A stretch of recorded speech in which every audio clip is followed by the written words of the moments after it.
Hello! Just got here. An ice wraith was being a little bit of a problem, but let's read some books. I have a lot to read.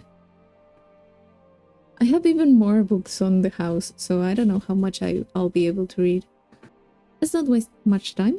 So, first one is A Game at Dinner by an anonymous spy. Forward from the publisher. The history behind this letter is almost as interesting and dark as the story it tells.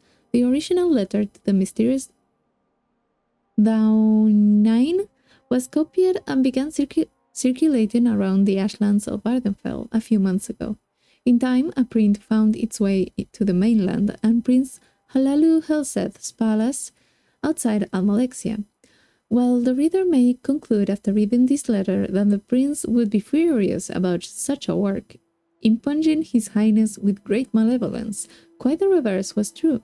The prince and his mother, Queen Varencia, had it privately printed into bound copies and sent to libraries and booksellers through Morrowind.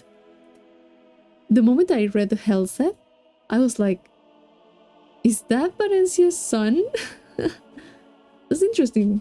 It ties with the last book Hoarder video that I uploaded.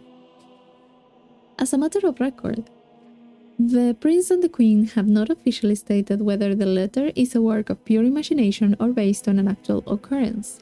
The house dress has publicly denounced the work, and indeed, no one named Downine, despite the suggestions in the letter, has ever been linked to the house. We leave the reader to interpret the letter as he or she believes. Neris Gang, publisher Dark Leash. Downine.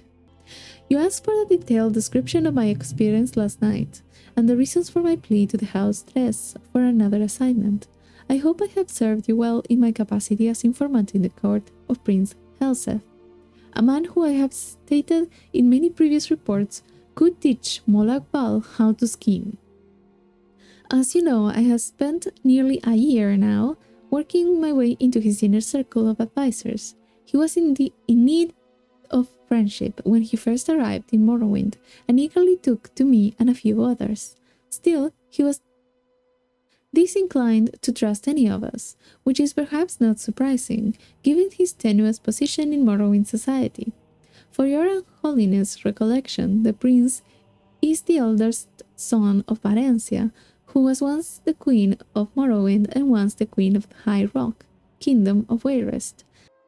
At the death of her husband, Prince Helseth's stepfather, King Edwire, there was a power struggle between the prince and Edwire's daughter, the Princess Elisana. Though details of what transpired are imperfect, it is clear that Elisana won the battle and became queen, banishing Helseth and Varencia. Varencia's only other child, Morgaya, had already left court to marry and become Queen of Somerset Isle, Kingdom of Firsthold. Varencia and Helseth crossed the continent to return to Morrowind only last year. They were well received by Varencia's uncle, our current king, Hlalu Afin Letham, who had taken the throne after Varencia's abdication more than 40 years ago. Varencia made it clear that she had no designs of reclaiming the throne, but merely to retire to her family estates. Helseth, as you know, has lingered in the royal court, and many have whispered that while he lost the throne to Wayrest, he does not intend to lose the throne to Morrowind at Lethan's death. I have kept your unholiness informed of the prince's movements, meetings, and plots, as well as the names and characters of his other advisors. As you may recall, I have often thought that I was not the only spy in Helseth's court. I told you before that a particular Dunmer consular of Helseth looked like a fellow I have seen in the company of Tholer Sarioni, archcanon of the Tribunal Temple. Another, a young North woman, has been verified to visit the Imperial Fortress in Balmora. Of course, in their cases, they might well have been on Helseth on business, but I couldn't be certain. I have begun to think myself paranoid as the prince himself when I found myself doubting the sincere loyalty of the prince's chamberlain, Burgess, a Breton who had been in his employ since his days at the court of Wayrest.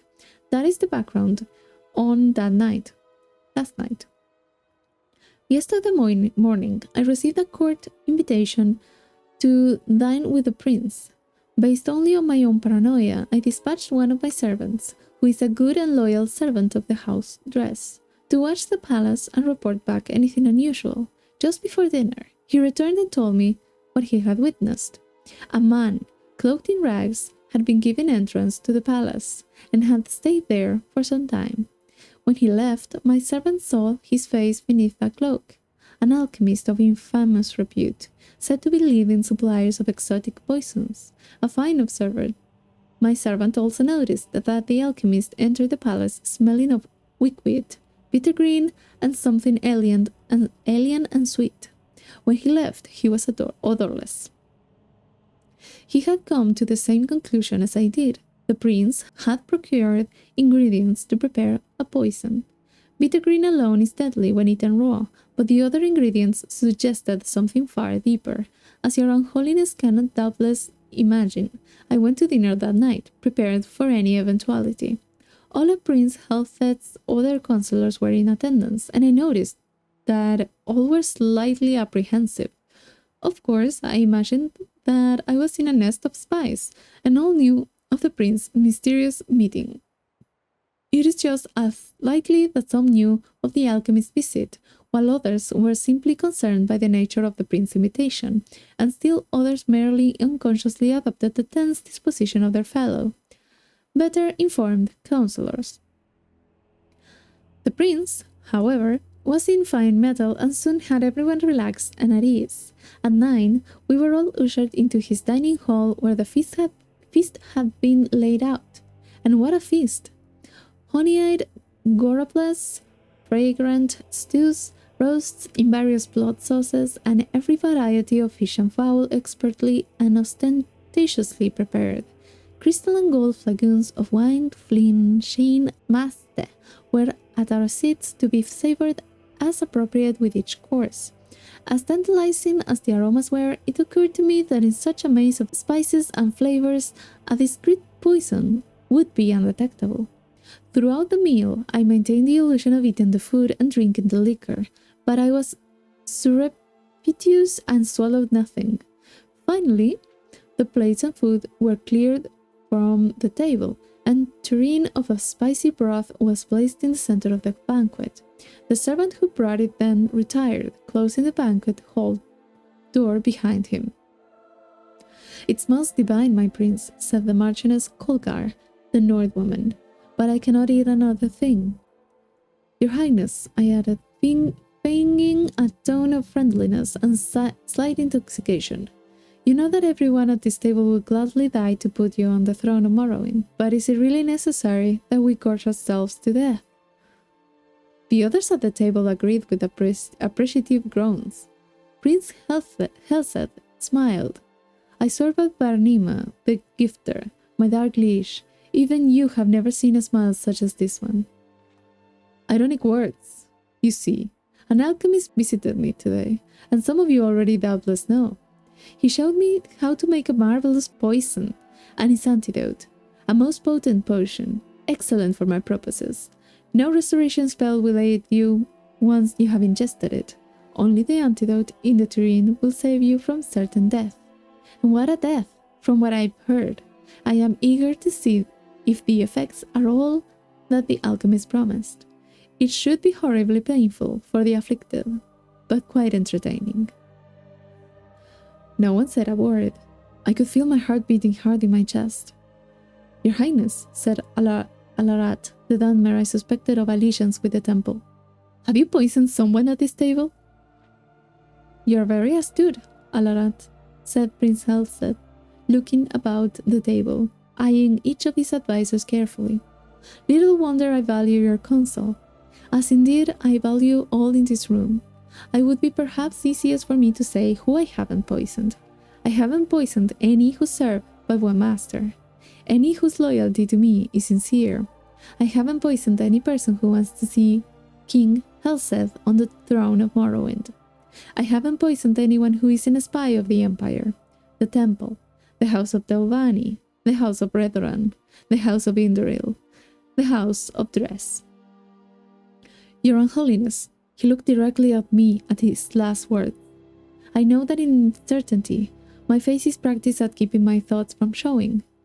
But I immediately thought of every secret meeting I've had, every coded message I sent to you, and the house, my dark liege. What could he know? What could he, even without knowing, suspect? I felt my heart beating even faster. Was it fear or poison? I couldn't speak, certain as I was that my voice would betray my calm facade. Those loyal to me who wish harm on my enemies may be wondering, how can I be certain that the poison has been ingested? Is it possible that the guilty party, or dare I say, parties, were suspicious and merely pretended to eat and drink tonight?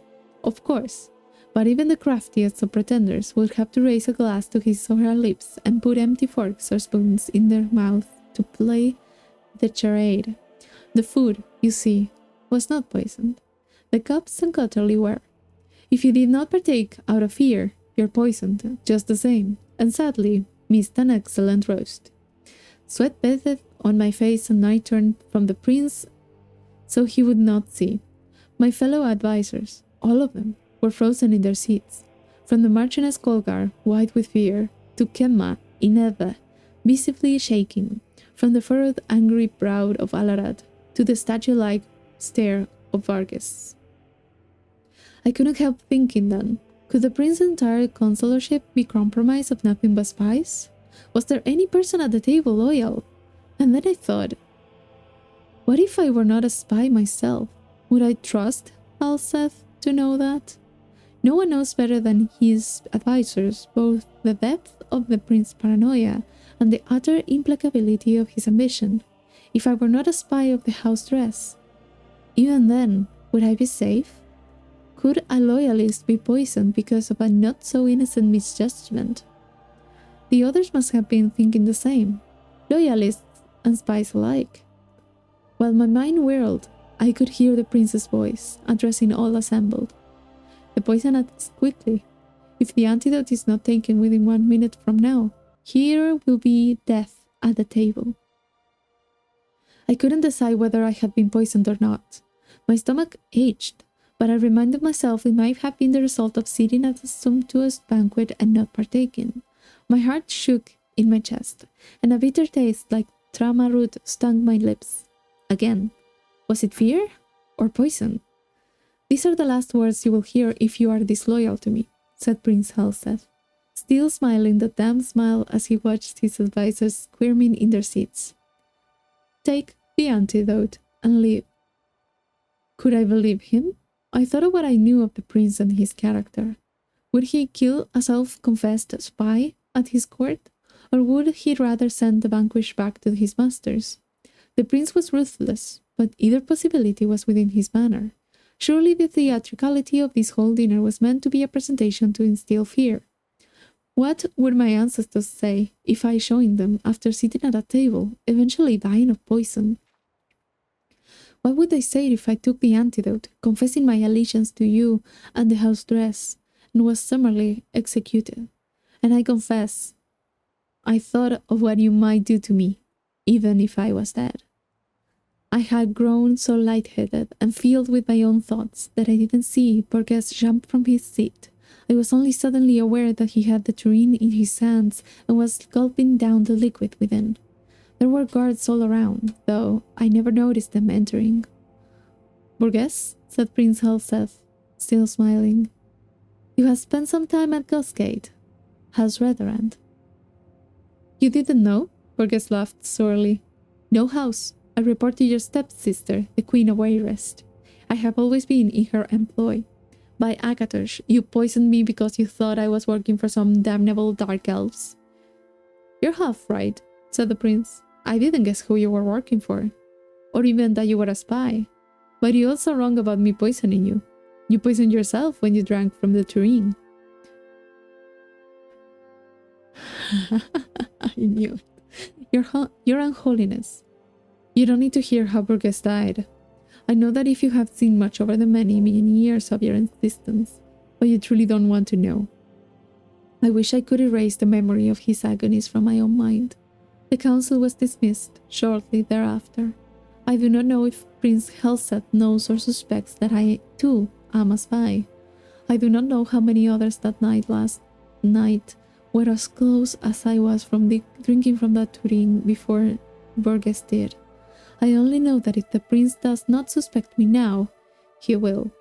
I cannot win at the games he mastered long ago at the court of Wayrest, and I beg your own holiness, my dark liege, Daonain, to use your influence in the house dress and dismiss your loyal servant from his charge. Publisher's note. Of course, the anonymous writer's signature has not been on any reprint of the letter since the original. This is good. This is so nice. Reading and right after reading all the story about Valencia, that's really good way to finish it. I mean, that's a good way to start this one video. It was really good. I enjoyed that. I knew that there must be something else at that banquet. Either he was waiting for the people who got poisoned by the Cotterly to not drink the antidote and then just drop dead. But it was supposedly a very fast-acting poison, and it wasn't really acting fast, if you get what I mean.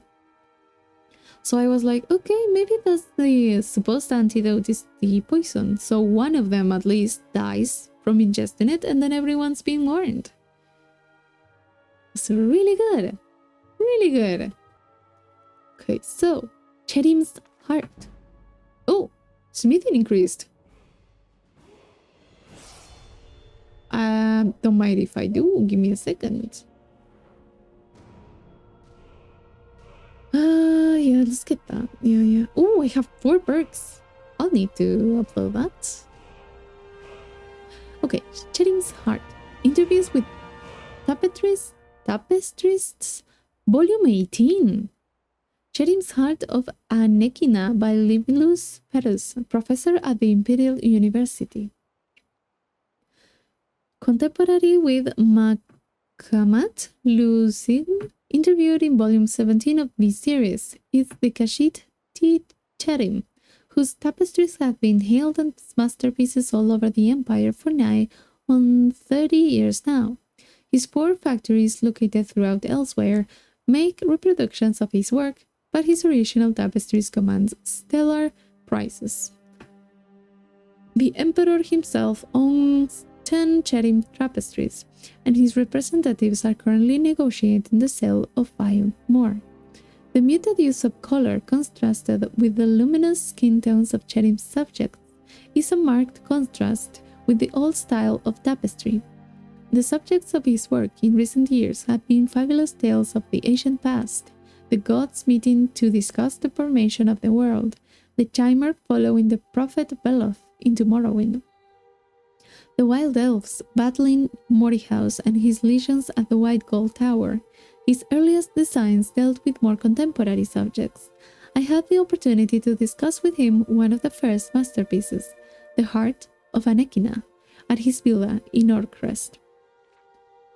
The Heart of Anekina presents a historic battle of the 5-year war between Elsewhere and Valenwood, which ranged from the Third Era 394 or Third Era 395, depending on what one considers to be the beginning of the war, until Third Era 399.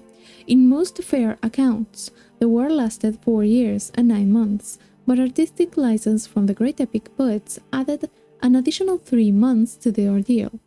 The actual details of the battle itself, as interpreted by Cherim, are explicit. The faces of 120 wood elf archers. Wait.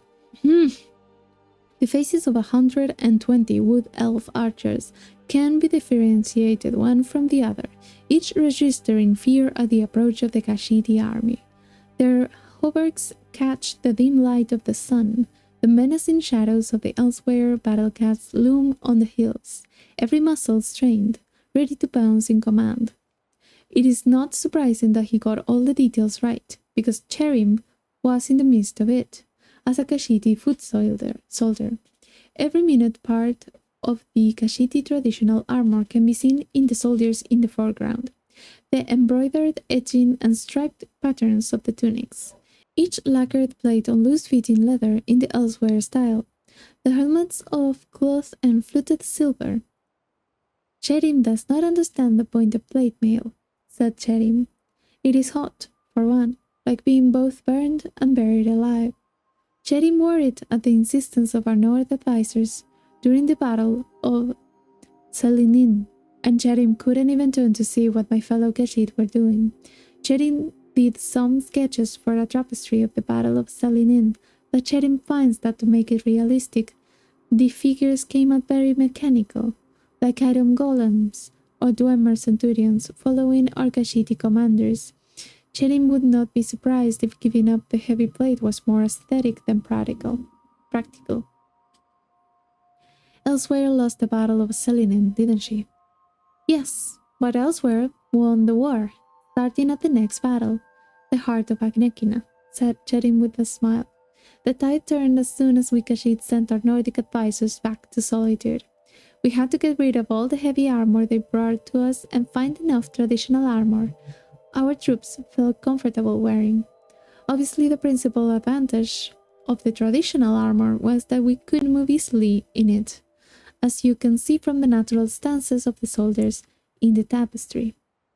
Now, if you look at this poor perforated Kathairat who just keeps battling on in the bottom background, you see the other advantage. It seems strange to say, but one of the best features of traditional armor is that an arrow will either deflect completely or pass all the way through. An arrowhead is like a hook, made to stick where it strikes, and it doesn't pass through. A soldier in traditional armor would find himself with a hole in his body and the bolt on the other side. Our healers can fix such a wound easily if it isn't fatal, but if the arrow still remains in the armor, as it does with heavier armor, the wound will be reopened every time the fellow moves. Unless the Kashid strips off the armor and pulls out the arrow, which is what we had to do at the Battle of Selinin. A difficult and time-consuming process in the heat of battle, to say the least. I asked him next, is there a self-portrait in the battle? Yes, Cherim said with another grin. You see, the small figure of the Kashid still in the rings of the dead wood elf? His back is facing you, but he has a brown and orange striped tail like Cherim's. Cherim does not say that all stereotypes about the Kashid are fair, but Cherim must sometimes acknowledge them. A self-depreciating style in self-portraiture is also evident in the tapestries of Ranulf Hook, the next artist interviewed in volume 19 of this series. Nice read. I like that. I like it a lot. Okay, so next one. Gatherers. No, this is a light armor foraging. Yeah, by Rebus Sarvani. I think I didn't read this one. I have read heavy armor foraging. Not this one, I think. So, there are two classes of light armor, metallic and non-metallic. Elven and glass are metallic light armor. You may be surprised to think that glass can be thought of as metallic, but appearances are deceiving. What we call glass is nothing like the window panes you see in houses. The greenish material is far stronger and has a much higher melting point. Non-metallic armors are hide, studded, leather, and scaled. For these armor types, the forger is as much a tailor as blacksmith. All use larger pieces of leather, stitched together with leather strips. Studded armor also need iron ingots from which you will make the studs metal rings that make it more effective than simple hide. Scaled armor uses steel instead of iron, but the steel is infused with corundum to make the metal inserts stronger. For centuries, the secret of making elven armor was a closely guarded secret on Somerset Isle. Then the betrayal of Ulvul Laren brought it the rest of Tamriel. Ulvul was a dark elf slave, working the bellows for Nulian, master smith of the isle from the 5th through the 7th century of the Second Era. When Ulvul escaped, he could think of no greater punishment to mete out to his cruel master than to reveal all his secrets to the world. Thus we came to know that moonstone is the key ingredient in elven armor, and that salt water must be used to quench the hot metal. gilded elven armor. You must also melt in quicksilver. It melts at a much lower heat than moonstone, making it tricky to work the two metals together. The trickiest of all is glass. Hammer blows struck across the grain run the risk of shattering the armor. Its principal ingredient is malachite, although it also requires moonstone to give it the right strength. Oh, nothing more? Ah, that was interesting. That was a short book. Okay, so the next one is Rislav the Righteous by Sinjin. Yeah, Sinjin. I was doubting there. I was like, what did I read? Like all true heroes, Rislav Larich had inauspicious beginnings. We are told by chroniclers that the springtide night in the 448 year of the first era on which he was born was unseasonably cold, and that his mother, Queen Linada, died very shortly after setting eyes upon her son. If he were much beloved of his father, King Morus of Skingrad, who already had plenty of heirs, 3 sons and 4 daughters before him, the chroniclers make no mention of it. His existence was so very undistinguished that we hear virtually nothing of him for the first 20 years of his life.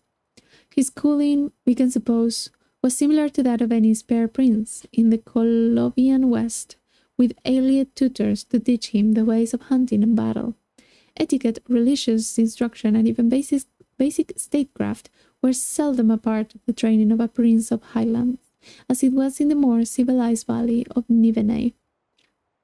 There is a brief reference to him, together with his family, as part of the rolls of honor during the coronation of the Emperor Gorieus of the 23rd of Sun's Dawn in the First Era, year 461.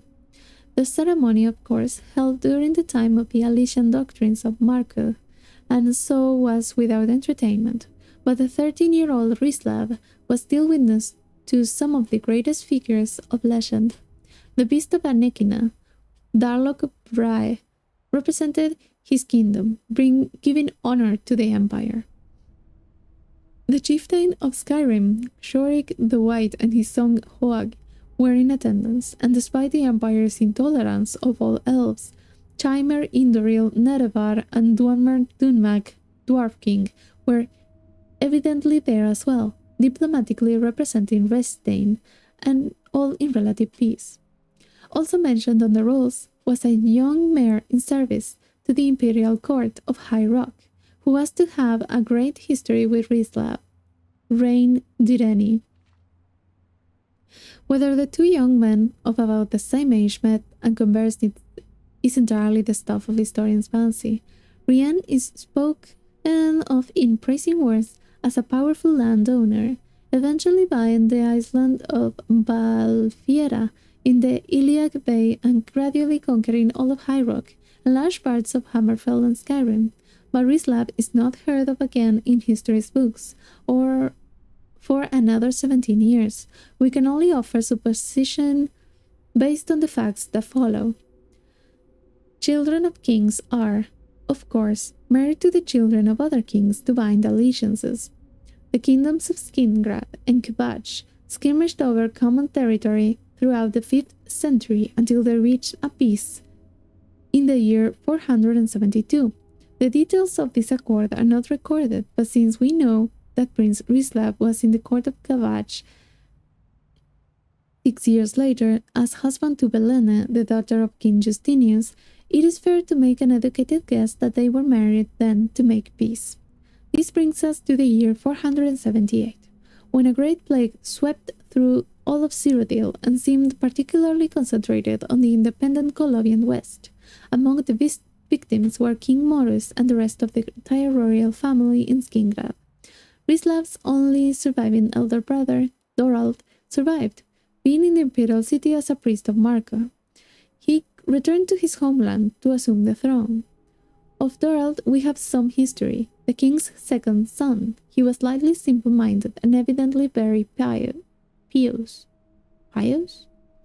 All the chronicles spoke of his sweetness and decency, how he saw a vision in his early years that brought him, with his father's blessing, from Skingrad to the imperial city and the priesthood. the priesthood of Maruk. Oh, I've been reading that wrong. The priesthood of Maruk, of course, saw no difference between spiritual and political matters. It was the religion of a Lycian empire, and it thought that to resist the emperor was to resist the gods, given that it is scarcely a surprise that Doral did when he became king of the independent kingdom of Skingrad. His first edict, on his very first day, was to cede the kingdom to the empire. The reaction throughout the Colovian states was shock and outrage, nowhere more so than the court of Wabbajck. Rislav the Righteous, we are told, rode forth to his brother's kingdom, together with his wife and 2,000 of his father-in-law's cavalry, and was his father-in-law's cavalry. That's a tough word. It was surely not an impressive army, no matter how the chroniclers embellish it, but they had little trouble defeating all the guards Doral sent to stop them. In truth, there was no actual battling, for the soldiers of Skingrad represented their new king's decision to give up their autonomy. The brothers faced one another in the castle courtyard where they had grown up. In typical Colovian fashion, there was no trial, no accusations of treason, no jury, no judge, only an executioner. "Thou art no brother of mine," Rislav the Righteous said, and struck Doral's head from his shoulders in one blow. He was crowned king of Skingrad, still holding the same bloody axe in his arms. If King Rislav had no battle experience beforehand, that was shortly to change. Word spread quickly to the imperial city that Skingrad, once offered, was now being taken back. Goryeus was an accomplished warrior even before taking the throne, and the 17 years he had as emperor were scarcely peaceful. Only 8 months before Doral's assassination and Rislav's ascendancy, Goryeus and the Alician army had faced another of his coronation guests, Shorik the White, on the fields of the frozen north. The high chieftain of SKYRIM lost his life in the Battle of Songrad. While the Pact of Chieftains was selecting a new leader, Cyrodiil was busily grabbing back the land of southern SKYRIM that he had lost. In short, Emperor Goryeus knew how to deal with rebellious vassals. The Alician army poured westward like a flood of death, to borrow the chronicler's phrase, in numbers far exceeding what would be required to conquer Skingrad. Goryeus could not have thought actual battle was likely. Rislav, as we said, had little to no experience at warfare, and only a few days' practice at kingcraft. His kingdom and all of the Colovian West had just been ravaged by plague. The Alicians anticipated a mere show of arms and a surrender. Rislav instead prepared for battle. He quickly inspected his troops and drew up plans. The chroniclers who had heretofore ignored the life of Rislav now devote verse after verse describing the king's aspect with fetishistic delight. While it may lack literary merit and taste, we are at least given some details at last. Not surprisingly, the king wore the finest armor of his era, as the Colovian estates then had the finest leathersmiths, the only type of armor available in all of Tamriel. The king's Clevanion mail, boiled and waxed for hardness, and studded with inch-long spikes, was a rich chestnut red, and he wore it over his black tunic, but under his black cloak. The statue of Rislav the Righteous, which now stands in Skingrad, is a romanticized version of King, but not inaccurate except in the armor represented. No bard of the Colovian West would have gone to the market so lightly protected, but it does, as we will see, include the most important accoutrements of Rislav, his trained hawk, and his fast horse. The winter rains had washed through the roads of the south, sending much of the west weald spilling into Valenwood. The emperor took the northern route, and King Rislav, with a small patrol of guards, met him at the low pass on what is now Gold Road. The emperor's army, it is said, was so large that the beast of an echina could hear its march from hundreds of miles away, and despite himself, the chroniclers say, He quaked in fear. Rislav, it was said, did not quake. With perfect politeness, he told the emperor that his party was too large to be accommodated in the tiny kingdom of Skingrad. Next time, Rislav said, right before you come. The emperor was, like most Alician emperors, not a man of great humor, and he thought Rislav touched by Sheogorath. He ordered his personal guards to arrest the poor madman, but at that moment, the king of Skingrad raised his arms and sent his hawk flying into the sky. It was a signal his army had been waiting for.